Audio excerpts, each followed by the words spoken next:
This is Ryan with TrendLizard.com. We're going to take a look at GE here.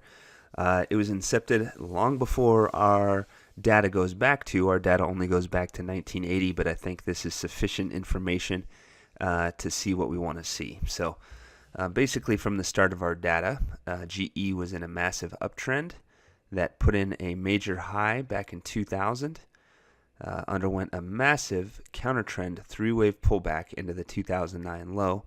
Since then, up into the 2017 high, it's been in a nice advance that may or may not be in dire trouble into falling into a continuation of this pullback that's happened here. So, as you might notice, it never bested the high that was set back in 2000, unlike the stock market in general, which moved firmly above this high, which creates the potential that this is actually part of a larger counter trend pullback. So essentially on this massive long-term time frame, there's two potential outcomes here.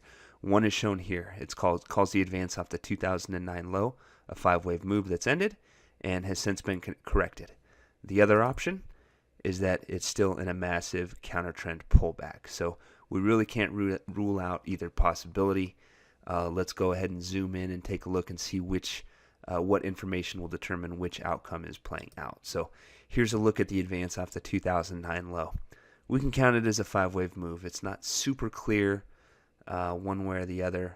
It takes a little bit of creativity to come up with this labeling here, but it's possible that it's been in a big uptrend. Now, the real key is the fact that it's pulled back so hastily, basically since the start of 2017, has lost more than 50% of its value over this time.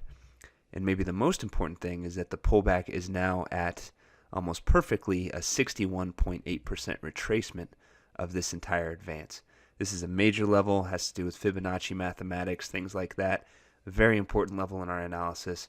Basically, if it retraces much more than this amount, we have to think this entire move is a counter trend move and that it's going to continue all the way back down to the 2009 low. So obviously, this is a very important juncture right here. If it continues down, I would not go anywhere near this guy. I would stay the heck away from it with the expectation that it's got a long ways to go before it's done.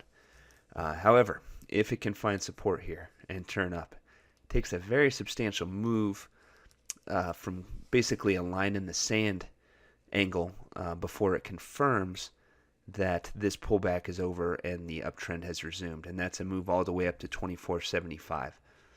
There's no way you're going to wait 10 points for this guy to confirm that the trend is turned up, but that is the major level that you would be keeping an eye on to confirm that basically this long-term advance is completed, this long-term pullback is completed, and that a new long-term advance has begun. So basically our best bet would be to watch any kind of bounce that forms off of this low. If we can get some kind of trendy setup from here, then you could take a look at buying it. Otherwise, you really can't touch this guy. I mean, it's been absolutely destroyed over the last several months. It takes too much of a reversal to indicate that a low is in, at least from this time frame. So it would have to go to a shorter term time frame, and right now we've got nothing to work with because there is no bounce. It's only gone down. So if you're looking to buy this guy, you have to wait for a bounce. You have to see something constructive that says a low is in. And if that doesn't happen, it keeps going down. Expect it to continue all the way back down to the 2009 low. Potentially not in a straight line, but eventually over time. So I hope that's helpful. Have a wonderful evening, and we'll talk to you again very soon. Thanks, John.